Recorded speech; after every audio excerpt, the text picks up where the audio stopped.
Dr. Tarana Husain Khan is a writer and cultural historian specializing in the intersections of gender, history, culture, and oral history. Her extensive research on the oral history and culture of the erstwhile princely state of Rampur has been featured in prominent publications such as Al Jazeera, Eton Magazine, Scroll, Bruit, Open Magazine, and The Wire. Welcome, Dr. Tarana. This is such a great pleasure. And of course, Anita R is a renowned Indian classical and contemporary dancer, choreographer, and cultural activist. She has contributed significantly to the arts through her performances and as a writer, authoring articles and essays on dance and culture. Ratnam also hosts a podcast, Anita Says, discussing topics related to dance and the arts. She founded nartaki.com, India's first dance portal, and continues to influence the cultural landscape through her work and educational initiatives. Over to both of you. Thank you so much for being here. Thank you, and good afternoon, everyone. On a very warm Goan afternoon, we're going to use cooking, cuisine, and culinary cultural memory as a hook. But today's discussion is about her hometown of Rampur. And for those of you, just geographically, Rampur is in Uttar Pradesh, 190 kilometers from New Delhi. And she says a beautiful highway that will take you there in less than 3 hours. Yes. And it has so many gems and nuggets of information that has surprised me. But as the song goes, let's start at the very beginning, a very good place to start. So, the ancestors, the Rohilla Pathans, who are expert horsemen, horse traders, expert and skilled in so many different kinds of strategy. They come from Afghanistan across the inhospitable terrain, and they come into what is today's India. And they don't leave home without their books.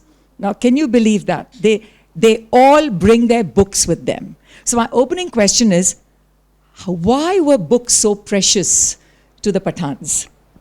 You see, if you look at Pathan history, they keep coming from, especially the Rohilla Pathans are coming from this area called Ruh and Swat Valley.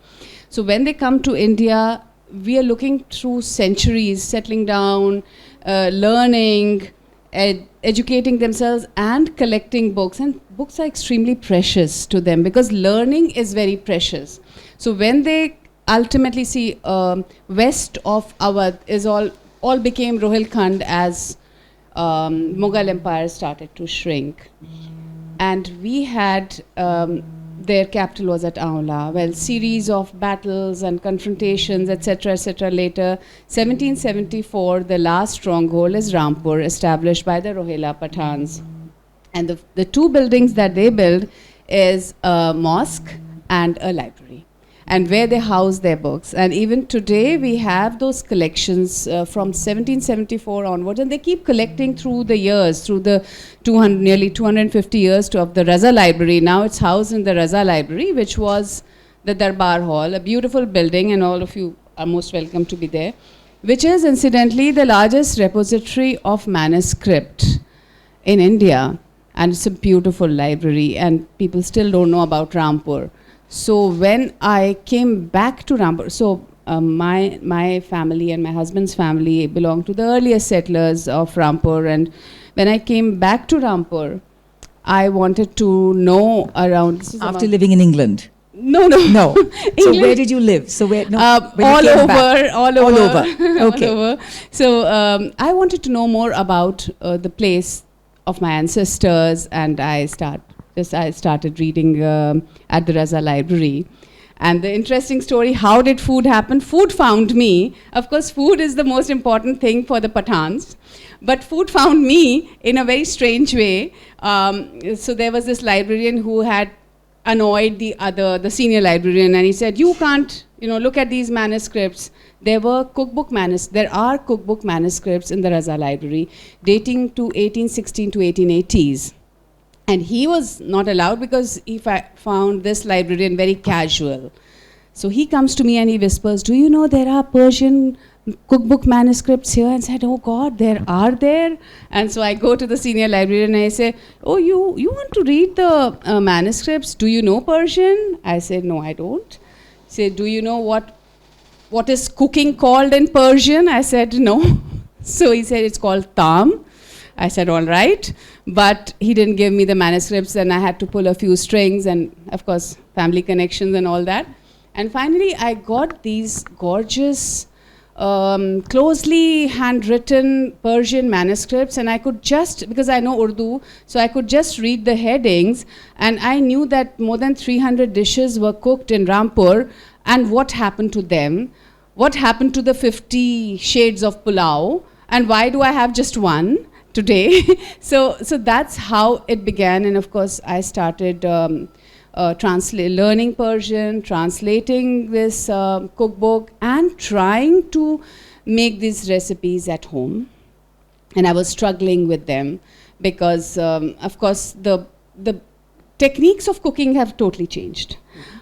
We do not use the same way, and of course you presume, the cookbook writers presume that we knew what needs to be done, and most of the time they say keep watching, put the proper masalas, remove the yakhni from the shorba, and what is yakhni and what is shorba, you know, like no idea what is going on. So I started writing about this in Scroll. Incidentally, Naresh is right here, and thank you so much for your support. And the articles, yes, they just got shared, got the attention of a professor of history at the University of Sheffield, and we got together this project called Forgotten Foods, which is a very well-funded project which took me to the University of Sheffield ultimately. And that's how this journey of resurrecting the cuisine, the culinary magnificence of Rampur began. And it's still an ongoing journey. It chose me. I did not choose food, but I think food is a very interesting way to get to people, because people love reading about food. I didn't know about it. I had never even read a single food article till that time. And they love reading about food. They love all this discussion around food, and so that's how food is social document, food is cultural history, and today's superstars are chefs. Yes, they really are. I know. In the global world.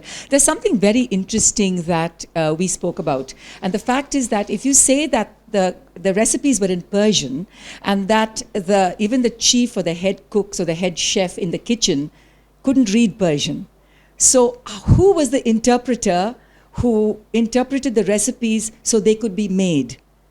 And this was a male-dominated area. And yes, yes, it was. Tell us about so this. that was also very interesting. Why Persian? Even the court language of Rampur wasn't Persian.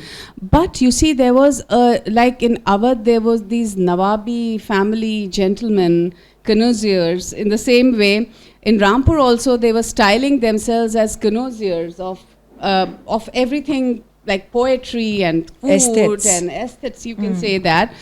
And they were gourmands also. So basically these cookbooks were a record of what was being cooked, and aspirational, what like you collect cookbooks all the time in a similar way. And I can imagine this gentleman connoisseur just calling the Khan Sama and telling him, today we are going to make this because Nawab Sahab has written.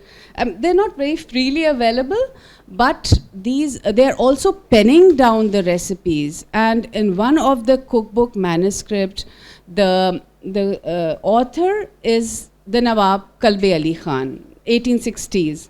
So of course it's like an honorary title of, an author. He's not really an author, but you can imagine how important cuisine was for the Nawabs, because they wanted to show that, okay, we are Pathans, we are not, we have come from there, but now we want to, amalgamate some cultural aspects into our life, and food was one of that.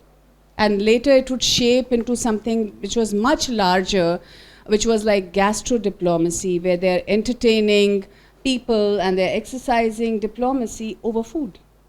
Well, there's one interesting anecdote. It's in your book, and I'll have you expand on it. But one state guest thought he was going to die with the excess. And as she writes here, he was asked to taste 30 chicken dishes, 25 meat dishes, 50 lentil dishes, 10 pulaus, and several other delicacies. And after 2.5 hours of continuous eating, the guest had to summon the physician. He was administered Eno salts.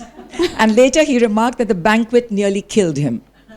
This is a real incident that is written for during the time of Nawab Hamid Ali Khan. His granddaughter writes about it, and she writes that how, the hospitality is an important part of Pathans.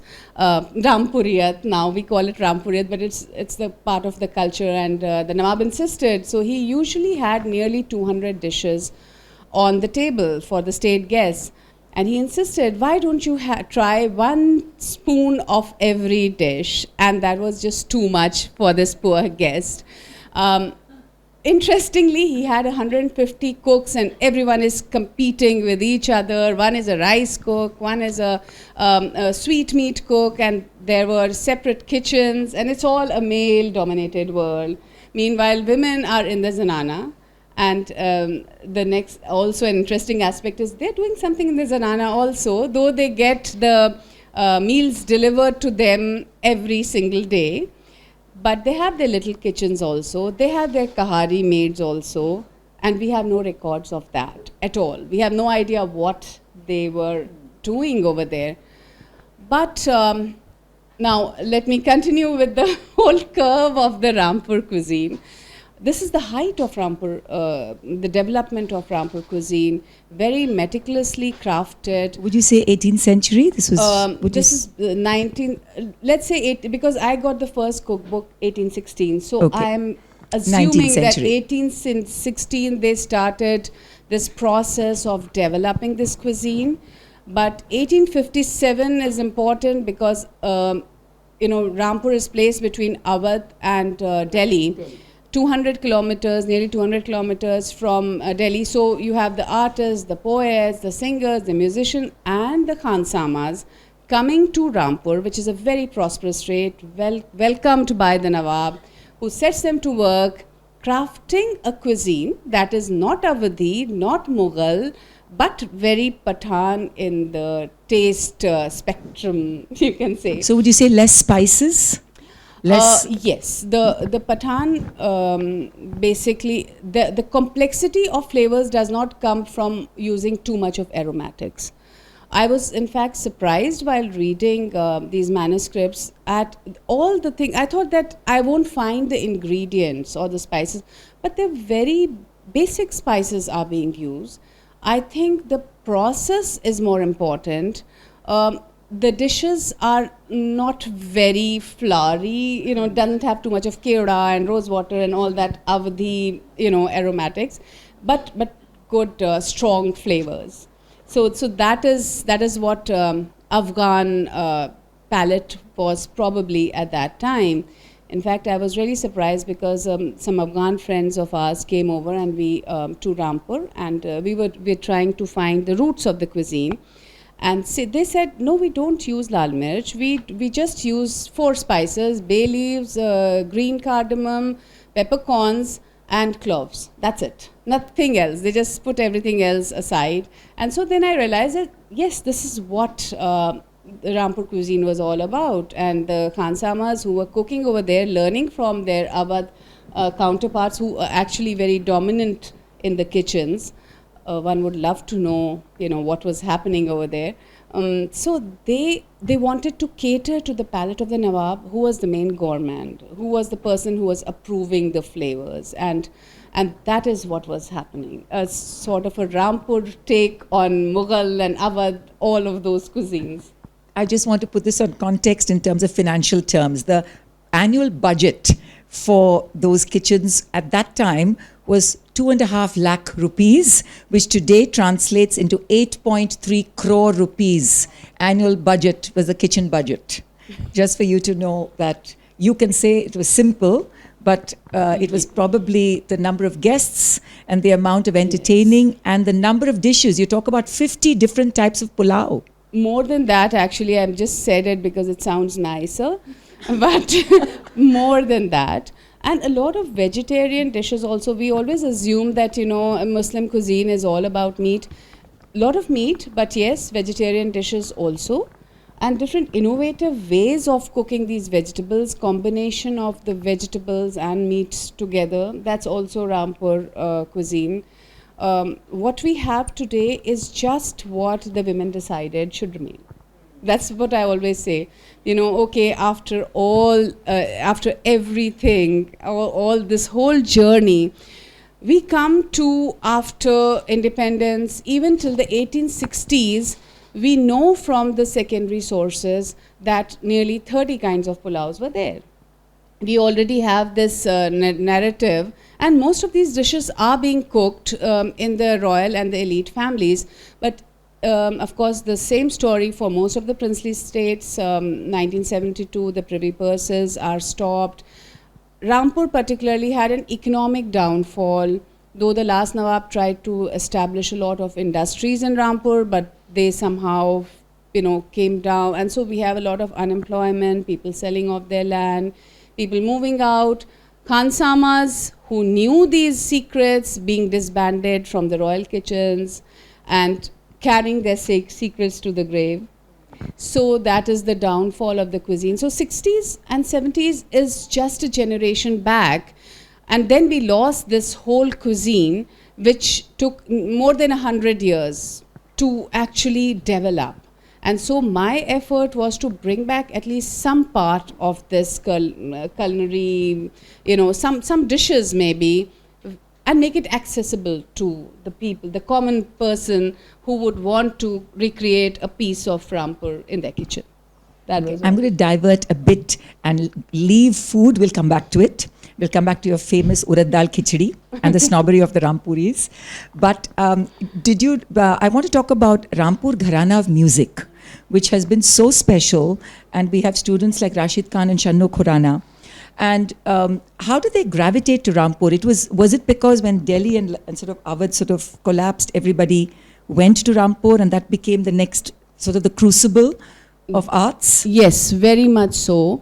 1850, of course, the Rampur Nawabs were already inviting the artists and the singers and the dancers and the tawaifs, all of them poets, to their the mela. You had Jashn-e-Benazir, where the mela of set in the Benazir Palace, where you had all these artists coming over. But now they're getting the sponsorship of the Nawab over there, and who's inviting them to please come and be here, and I'll support you. You had Wazir Khan, for instance. Not only just Rampur, there's another smaller place called Bilsi. So one of the descendants of the Nawab sets up that place in Bilsi as a center, and they're developing this.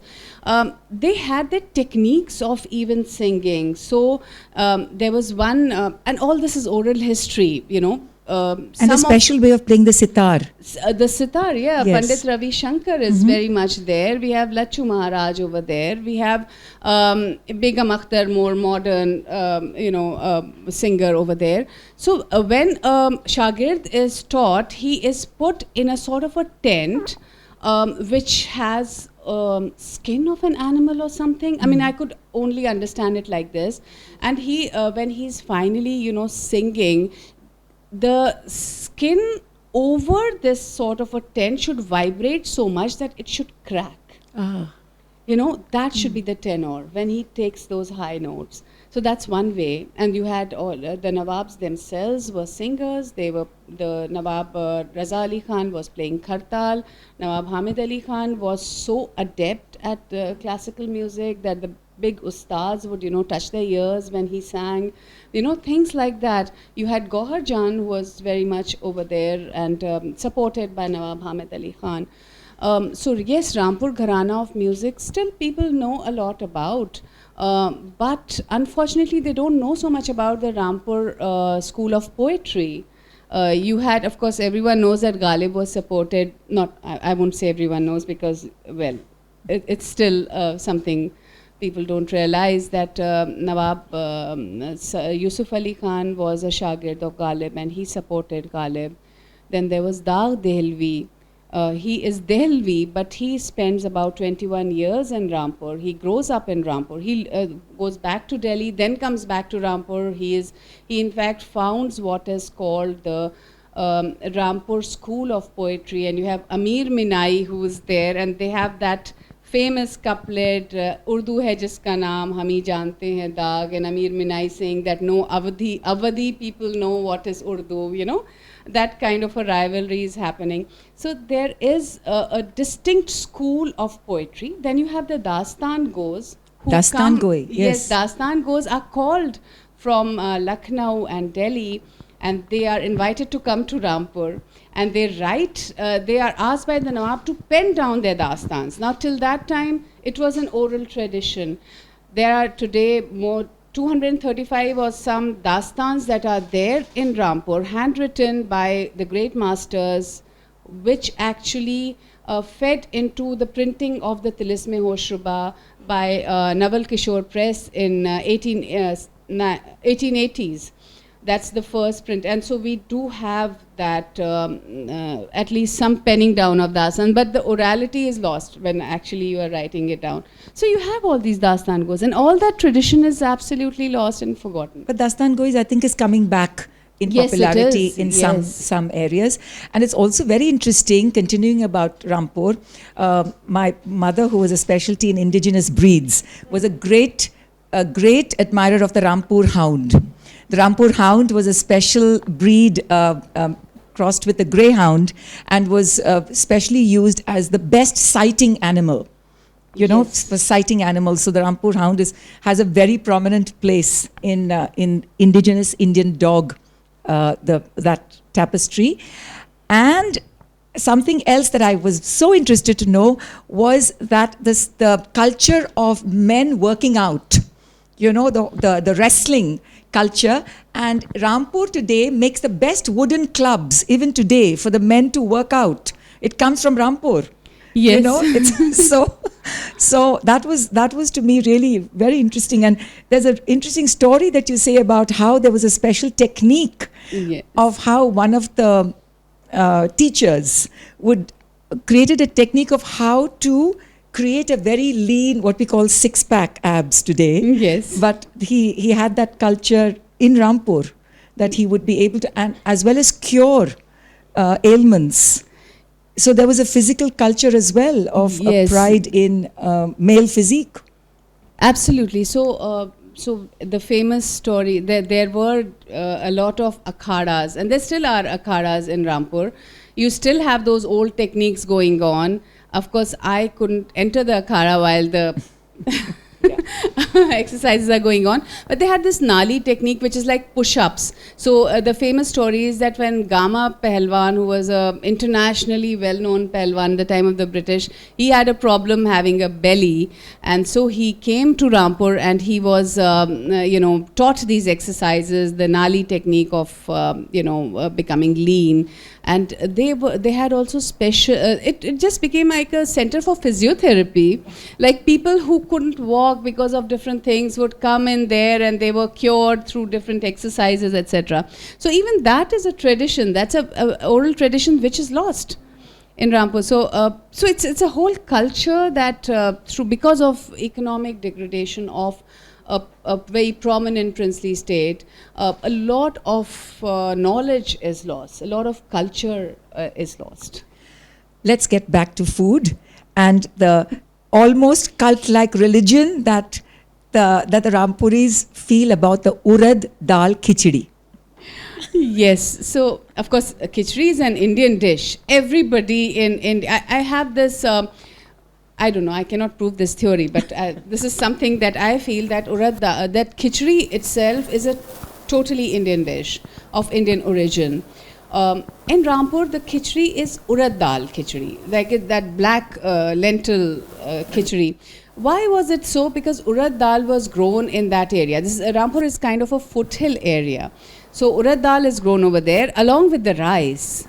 You know, it was never just rice. Now we are used to seeing just rice fields. There were earlier, the original way of sowing was dal and chawal both together. And so I think the urad dal khichdi, because it's grown over there, so the freshly harvested urad and the tilak chandan rice, which has a very small grain and it is highly aromatic. That is nearly an extinct variety now. We lost the tilak chandan rice, and in the 90s, this is pretty recent if you look at it, and now under this project we tried to revive it. We grew it for 3 consecutive years, and it's a very difficult thing to do because now the hybrids are so much easier to, it's more profitable. So the yield is 0.09% of the hybrid yield, and it takes 6 months. So, but it's a cultural loss. We did the taste test of urad dal khichdi with tilak chandan rice and with hybrid rice. So we did it in Sheffield. I got the khichdi cooked in Sheffield.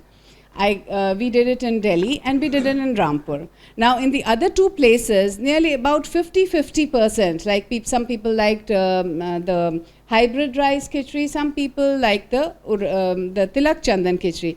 But in Rampur, the minute they took a spoonful of the khichdi, they said, "Where did you find tilak chandan? Please, we have to get this, So it's a cultural loss, and it's very unfortunate that it's become so now. Wherever we are growing tilak chandan in small batches, I'm trying to encourage people. It's being marketed at 400 rupees a kg, whereas normal chawal is 70 rupees. That normal, it's not a very basmati kind of a thing, but it's a local rice. But the aroma is amazing. And we miss that aroma, you see. But you said you did have a successful Rampur food festival. Yes, we did. In Delhi. In Delhi at IIC, we did a successful Rampur food festival. We did one at Bhopal, at the Jahanuma Palace, where we, not just urad dal khichdi, but also 40 plus dishes, which we had revived. With the khansamas, of course, I'm not a chef. I'm not really great at cooking either, more into research, and not even a foodie. I'm just pretending to be a reluctant foodie. A reluctant foodie, in denial. So with the khansamas, because they have this traditional wisdom, and I had these translated recipes, and we are getting together and trying to make these recipes workable in an ordinary kitchen. So that's how we revived about more than 40, nearly about 50-60 recipes and presented them at the food festivals, which was a huge success. And people really appreciated it. They'd never heard of some of the dishes. Some dishes we couldn't recreate at all because they live in the food memory. They have the simplest of ingredients, but it's again the technique that is so different. For example, there was a sweet called Dare Bahisht. Dare Bahisht means gateway to heaven, which was probably created in Rampur. We had several gateways to heaven at one point of time in Rampur, but now there's a technique by which you make a sort of a jali or a sponge, which we couldn't. And it has very simple ingredients, but we just couldn't make it. Would you think that now with food becoming such an enormous business, global business, that maybe some of the 5-star hotels might be able to absorb a few of those recipes and put it into their menus? Is that, are the recipes simple enough or translatable into, Yes. special dining? Yes, I think so. So now we are at the end of this project. I'm coming out with a cookbook which is about Rampur and the cuisine and has those nearly 50 recipes which we have recreated. And I'm hoping that it will be accessible for fine dining as well as for ordinary kitchens. Because how do cuisines survive? They can only survive in the kitchens. Everyone will have their own interpretation of the dishes. There will be amalgamations over the years, and cuisines have traveled over borders and over timelines, and they shall continue to do so. So we want, kind of replicating what the Nawabs did at that time, not in such a way, but we're just trying to pen it down and keep it over there and say, okay, this is what that we can offer right now, a small part or a small bite of Rampur. I hope that Rampur can come back to onto the culinary map of India again. That's my desire, and that's something that I would love to. I'm working towards. So the book that says Deg to Dastarkhan is from dish to the dining table. Yes. Written by a reluctant foodie. Yes. But I've sensed this is also has been a journey of self-discovery for you. About, it's a kind of a cultural archaeologist excavating your past and your memories. And tell me about, has it mended any family relationships? Has it brought you closer to some people that surprised you? What were some of the discoveries you made, not just food, but about yourself? See, when I was researching the history, I was also going back to what was being said when I was a child. What did my Nani Amma say when she sat at the dining table? What what does my mother tell me about? Like, even my mother is not great at cooking at all. She barely enters the kitchen, as I have written over there. So yes, I understood that, that little nuance of taste was so important. And I used to say, oh my God, it's all about food. You guys are all about food. You're always thinking about what to cook next, what to eat next. But the thing is that, yes, food is all absorbing, and it is so important, such an important part of culture, because when you eat a dish, you make it your own. And then you're a part of that, and you're part of that history.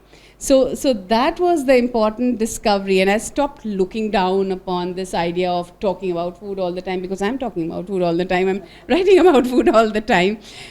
So yes, it was a part of self-discovery, a discovery of people in my life, and how food was important to them, and because that was one thing you can hold on to. When people are in exile, like these Afghani friends that I had, they are refugees in India. What are they holding on to?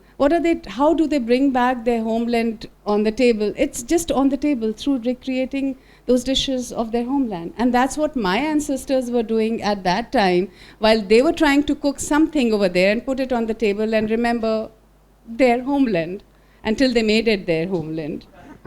So if you had one recipe in this book that would be your favorite and that you would want us to taste, try it out and taste, what would that one recipe be? One dish that the Rampuris would save out of their whole cuisine, and which they still have, that is tar gosht. Tar gosht. Okay. That is something that is so unbelievably simple to cook. You watch the Khansamas make it every time. It's there for all the weddings, for the walimas. I've written so much about it. It's just a simple meat curry that the Pathans just bought from there. They wanted to feed a whole lot of people in celebration, in mourning, in all the occasion, and that was tar gosht. And that's and I've got the recipe over there, and I wish everyone would eat. It's so simple.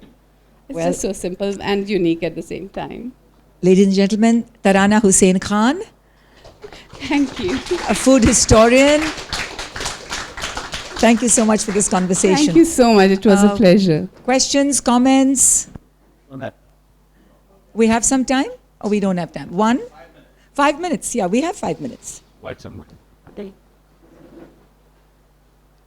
From? Comments? Yeah. Thank you so much. That was such a fascinating conversation. So as a country, we're pretty passionate about biryani, right? And every region has a different take on what a biryani is, and people have fights over, is it really a biryani or is it a pulao? So is there something distinctive about the Rampur version of a biryani? Rampur is a pulao land. Right. Yes, we do have biryani also, but that's like something that we've learned from Awadh, because the original thing was pulao, which is meat cooked with stock, and then the rice is cooked separately, and then the stock, you cook the stock and the meat together. So that is what we have now, is a very simple pulao that we have for all the weddings, etc. Earlier we evolved and we came with this simple pulao. So when I was looking at the Afghan pulao, very similar. We reduced the kishmish and all the little sweet things, and because they like the color, and just made it we put in saffron. We colored it with saffron, and that is something that is Rampuri. Very, very light in flavor, very and unique at the same time. You know, it would go with everything. Biryani, on the other hand, has a curry and layering, and that's a very Indian style of in meat and rice dish. It's a very Indian thing that happened. So you have, and it's easily to and you have all these restaurants selling biryani because it's easily to create it very quickly and serve it up. So you have every different styles of biryani all over the subcontinent. But there were different styles of pulao which we have just lost. We just didn't treasure them enough. Yeah, last question. And mine is a silly question. Oh, So Shah Rukh Khan is a Pathani, right? Yes. Is he going to eat this? As in, does he eat this food? Is what I wanted to know. As in, like, is that as part of his cultural? Maybe. Is he from Rampur? No. I don't know about Rampur, but He's from he is Delhi. Pathan. So Yeah, he's I'm just Pathan. wondering if all Pathans eat this food. Well, yes, I'm sure he would love it. I'll invite him to Rampur. And is it easy to replicate these dishes? I mean, Yes, is it it easy is. to get all the ingredients across Yes, India? the ingredients will be there in your kitchen. I'm very sure of it. yeah, it all seems very fabulous. May I ask one question, please? This, would you say that very simple, basic Afghani cuisine came to India and became exotic? Like we did with everything else. Okay. Because you see, you understand that Afghanistan was not so prosperous as India. Yes. In India, we had so many cultures, Yes. and so the Mughal cuisine and Avdi cuisine has Persian roots. Yes. Rampur cuisine has Afghan roots. So there's a lot of amalgamation, and we are more prosperous. We have more resources. We are rich in India. At least the rich people were very rich, the royal and elite families. So they were experimenting and they were glamming it up, and they were taking out stuff. Like you have the chapli kebabs. That's totally a Afghan, Pathan, Peshawar kind of a kebab. But we removed the tomatoes from it. We said we have no use for it, but we still have those kebabs. And they're very, very simple to make. You can just make it in a few, in an hour. We'll close by thanking the Portuguese for bringing potatoes to India. Okay? And tomatoes. And tomatoes. And Yes, tomatoes. yes. Chilies from And Spain. chilies, yes. Yeah, Spain, from Yeah. Spain through the Portuguese. And And chocolate. one final kokum food revelation, which is also because it's food. The Tamil Nadu and Karnataka are fighting over sambar, right? No, it was named after King Sambhaji, the Maratha king, who couldn't find kokum when he was ruling in Tanjavur.